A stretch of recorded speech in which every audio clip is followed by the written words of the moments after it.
भारतीय जनता पक्ष देशातील सर्वात मोठा पक्ष स्वतःला मानतो। मात्र भारतीय जनता पक्षाची कारकीर्द जर बघितलं तर फोडाफोडीचं राजकारण, ईडी सीबीआय लावून नेते हाताशी धरणे हाच एक फंडा त्यांचा पुढे येताना दिसतोय। राज्यामध्ये दोन पक्ष फोडले, शिवसेना फोडला, राष्ट्रवादी पक्ष फोडला आणि सत्ता मिळवली। यावरच न थांबता फोडाफोडीच्या राजकारणात भारतीय जनता पक्ष कसा पुढाकार घेतो आणि कसा डाव टाकतो हेच आपण या व्हिडिओच्या माध्यमातून बघूया। चॅनलवर नवीन असाल तर चॅनलला सबस्क्राइब करा, व्हिडिओला लाईक करून शेअर करा। उद्धव ठाकरेंनी ज्याप्रमाणे एकनाथ शिंदे यांच्यावरती विश्वास टाकला त्याच पद्धतीने चंपाई सोरेन यांच्यावरतीही हेमंत सोरेन यांनी विश्वास टाकला। झारखंडचे मुख्यमंत्रीही केले।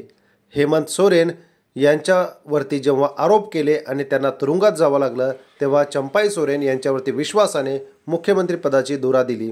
मात्र जेव्हा हेमंत सोरेन जेलमधून बाहेर आले, तुरुंगातून बाहेर आल्यानंतर चंपाई सोरेन यांना राजीनामा द्यावा लागला। मुख्यमंत्री पदाची लालसा त्यांच्यामध्ये निर्माण झाली की काय असा एक प्रश्न विचारला जातोय। चंपाई सोरेन यांनी थेट दिल्ली गाठत अमित शहा यांची भेट घेतली आणि हेमंत सोरेन यांचा जो पक्ष आहे तो पक्षच ताब्यात घेण्याचं ठरवलं। मात्र धनुष्यबाण आणि राष्ट्रवादी चिन्हाबाबत अजून अंतिम निर्णय लागलेला नाही। त्याच धर्तीवरती हा पक्ष ताब्यात घेण्याचा मानसिक उद्देश होता, मात्र तो यशस्वी झाला नाही। म्हणून चंपाई सोरेन हे भारतीय जनता पक्षामध्ये प्रवेश करणार आहेत। अमित शहा आणि मोदींची भेट झाल्यानंतर हा त्यांनी निर्णय घेतलेला आहे। या ठिकाणी झारखंडचा पुन्हा एक पक्ष फोडलेला आहे।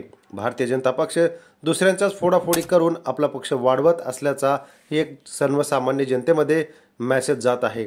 त्यामुळे येणाऱ्या निवडणुकीच्या काळामध्ये पुन्हा एकदा जनतेसमोर जाताना भाजपला त्याचा फायदा होतो की तोटा होतो हेच आता बघावं लागेल। आपल्याला काय वाटतं, फोडाफोडीच्या राजकारणात भाजपला महागात पडणार का? कमेंट करा। धन्यवाद।